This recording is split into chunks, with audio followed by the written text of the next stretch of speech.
Bismillahirrahmanirrahim. Assalamualaikum warahmatullahi wabarakatuh. Alhamdulillahi rabbil alamin. Wassalatu wassalamu ala asyrafil anbiya'i wal mursalin. Amma ba'd. Kita bertemu dalam kelas Al-Quran tingkatan 1 bidang ilmu Al-Qiraat. Tajuk pada kali ini ialah tentang rukun-rukun bacaan qiraat. Baik.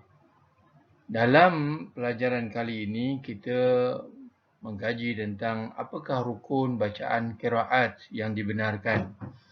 Kesemua perkara dalam hukum syarak ini mempunyai rukun-rukunnya, syarat-syaratnya, dan termasuk juga ilmu qiraat yang kita pelajari kini, apakah qiraat, apa bacaan-bacaan Al-Quran yang dibenarkan untuk kita membacanya mempunyai rukun-rukunnya. Maksud rukun adalah sesuatu yang asas, sesuatu yang pokok dalam sesuatu perkara. Jika tidak ada perkara tersebut dalam sesuatu amalan tersebut, maka dia tidak sah ataupun tidak mencukupi dari segi perkara yang semestinya ada. Sebagai contohnya, rukun dalam solat mempunyai 13 perkara. Salah satu rukun jika tidak dilakukan oleh seseorang penunai ibadat solat, maka solat itu tidak sah.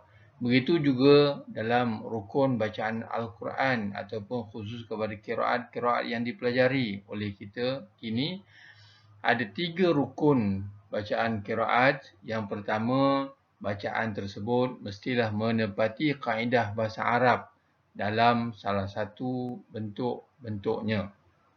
Yang pertamanya, kaedah bahasa Arab mesti betul. Yang kedua, mestilah menepati cara tulisan Mushaf Uthmani yang telah diletakkan asas oleh Khalifah Sayyidina Uthman bin Affan semasa penulisan Al-Quran dilakukan.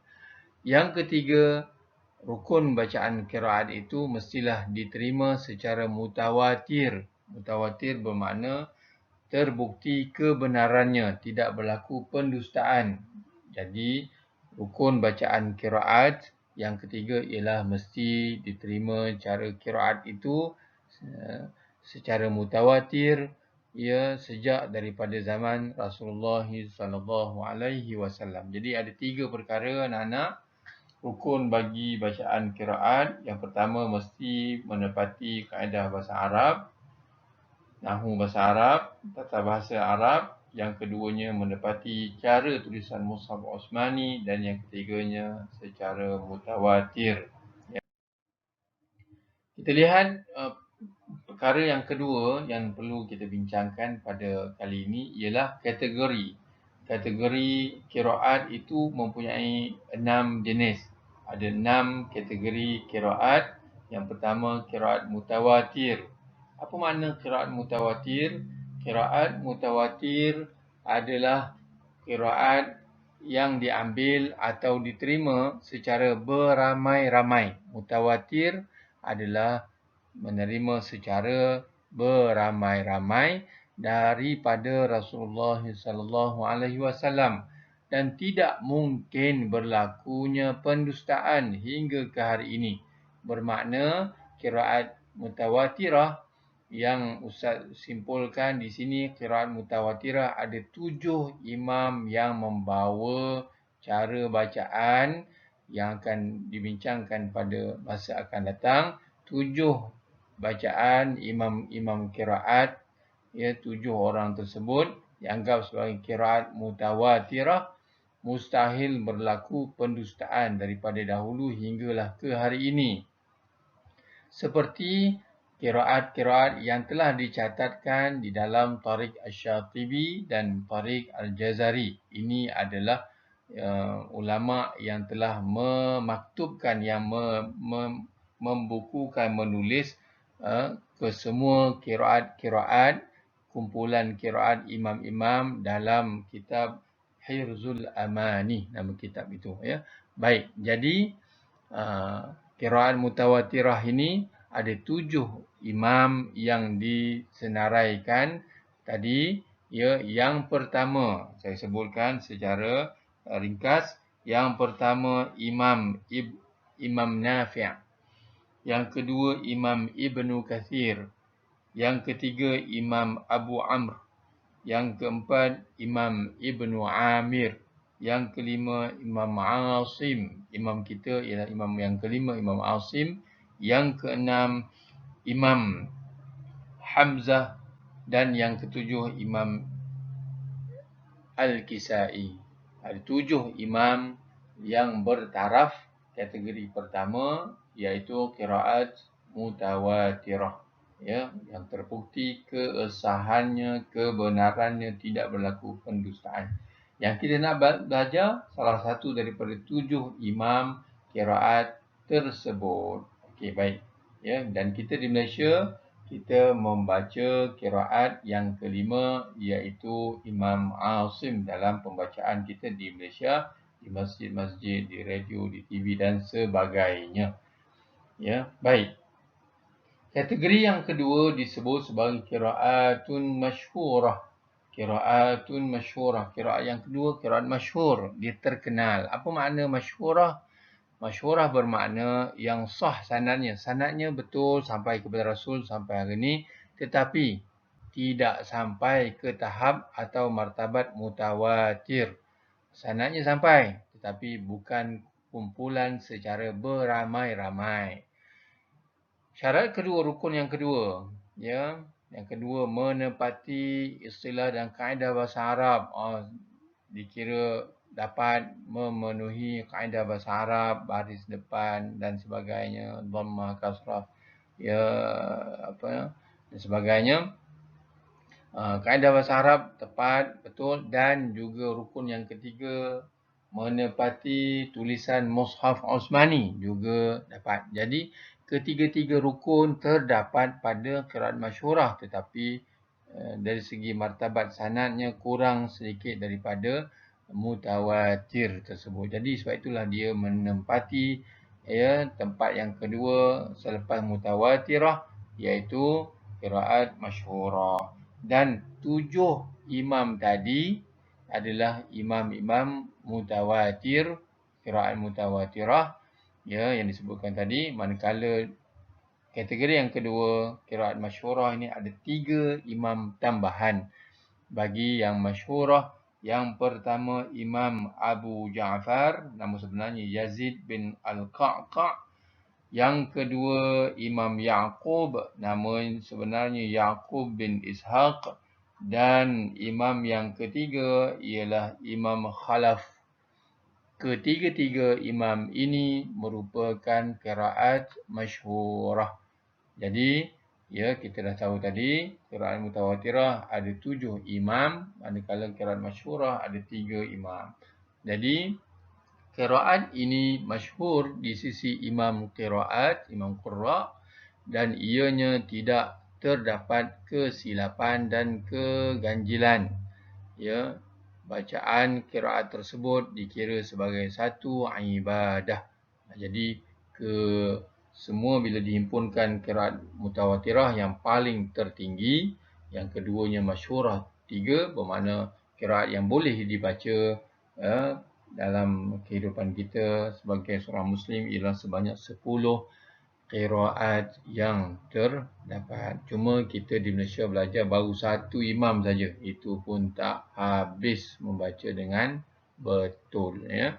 Baik, kita lihat kepada kategori yang ketiga. Kategori yang ketiga ialah qiraat ahadiyah. Ahad makna satu, tunggal, ya.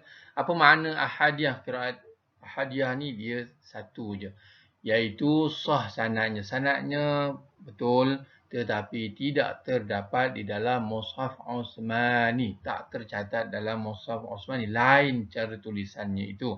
Maknanya rukun satu dah tersisih daripada 3 rukun yang utama tadi, ya. Atau bersalahan di dalam istilah atau kaedah, tak ikut kaedah bahasa Arab, atau tidak masyhur dalam kalangan imam qiraat, qurra, dan qiraat ini tidak harus dibaca seperti Al-Quran. Jadi qiraat ahadiyah ni tak boleh dibaca seperti mana 10 qiraat yang pertama tadi. Yang pertama dan kedua. Contoh yang terdapat dalam Al-Quran qiraat ahadiyah ini, ahad ini, contohnya dalam surah Ar-Rahman ayat 76. Allah berfirman, ya, macam mana yang kita baca dalam Al-Quran, muttaki'ina ala rafrafin hudrin wa abqariyin hisan, iaitu qiraat mutawatirah. Jadi bila contoh bagi qiraat ahadiyah, ahad, ya, iaitu hanya riwayat Abu Bakar, bahawasanya yang disebut riwayat ini bacaannya ialah muttaki'ina ala rafarifin hudrin wa abaqirin hisan. Jadi kalimah yang tak sama tulisan dengan mushaf Uthmani ialah kalimah rafrafin ditukar jadi rafarif jamak taksir, dan kalimah abqariyin ditukar menjadi abaqir. Jadi ini adalah contoh qiraat ahadiyah yang tidak boleh dibaca dalam bacaan harian kita, ya. Qiraat ini banyak terdapat dalam riwayat Hakim, Mustadrak Al-Hakim dan Imam Tirmizi, yang mana riwayat tersebut adalah sahih, ya. Riwayatnya betul tapi bacaannya tidak dibenarkan, ya. Yang keempat, qiraat yang keempat ialah qiraat syadzah, ya, sebut qiraat syadzah. Qiraat syadzah ini ialah qiraat yang kurang salah satu daripada rukun qiraat dan rukun-rukun qiraat yang sahih. Dari segi pengertian ini, qiraat syadzah ialah qiraat yang sanadnya tidak sahih, ya, tidak, ya, sahih, tidak sah. Sebagai contoh qiraat syadzah ini, Ustaz bawakan satu contoh, suratul Fatihah ayat keempat. Maliki yaumiddin. Jadi qiraat syadzah dibaca malaka yaumaddin. Malaka yaumaddin. Dia menggunakan fi'il madhi. Ya, fi'il madhi. Past tense. Malaka. Ya. Dan kalimah yauma berbaris di atas. Kita baca maliki yaumiddin baris bawah. Tetapi qiraat ahadiyah, qiraat syadzah baca malaka yaumaddin. Ia menyalahi qiraat yang dibenarkan. Ini contoh bagi qiraat syadzah. Dan qiraat yang kelima sebagai contohnya ialah, ya, yang kelima ialah qiraat maudhu'ah. Maudhu'ah ni maknanya palsu, direka-reka, dicipta. Ya, ini satu kesalahan yang sangat besar. Sesiapa yang mencipta bacaan yang tidak datang daripada Nabi, bukan daripada Nabi, dia sendiri cipta, maka Nabi kata, siapa yang mendusta atas aku, maka baginya ada satu kerusi maq'adun minan nar, satu kerusi daripada api neraka. Dia tempah kerusi neraka bila dia mendustakan Nabi SAW. Nabi tak cakap, dia kata Nabi cakap. Itu, ya. Jadi qiraat maudhu'ah ialah qiraat yang direka cipta, bukannya datang daripada Rasul. Itu bahaya, ya. Habis. Dan yang keenam, qiraat mudarrajah ialah, mudarrajah ni lebih kepada pentafsiran para ulama. Contohnya qiraat daripada Ibn Zubair radhiyallahu anhu. Allah berfirman, wal takum minkum ummatun yad'una ilal khairi wa ya'muruna bil ma'ruf وَيَأْمُرُونَ بِالْمَعْرُوفِ وَيَنْهَوْنَ عَنِ الْمُنْكَرِ, sehingga ila akhir ayat. Surah Ali Imran ayat 104 ditulis dalam mushaf Ibnu Zubair, dia tambah di situ selepas anil munkar kalimah وَيَسْتَعِينُونَ بِاللَّهِ عَلَى مَا أَصَابَهُمْ. Kalimah itu وَيَسْتَعِينُونَ بِاللَّهِ ala ma asabahum bukan dalam kalimah Al-Quran, tetapi tambahan daripada Ibnu Zubair sendiri. Ia merupakan ahli qiraat, telah menyatakan bahawa qiraat yang ditambah itu adalah tafsiriyah, menghuraikan kalimah-kalimah yang terdapat di dalam ayat sebelum itu. untuk menghuraikan maksud ayat dengan lebih jelas, ya, sebagai tambahan tafsiriyah di situ, ya. Kategori keenam ini dinakalkan oleh Imam As-Suyuti sahaja dalam perbincangan pembahagian kategori Al-Quran. Imam Suyuti ialah imam yang sangat tersohor dan beliau telah telah mengumpulkan dalam pelbagai nakalan-nakalan pindahan daripada ulama-ulama tafsir Jalaluddin As-Suyuti. Jadi itulah sebahagian daripada perbincangan kita kali ini. Wabillahi taufiq wal hidayah. Wassalamualaikum warahmatullahi wabarakatuh.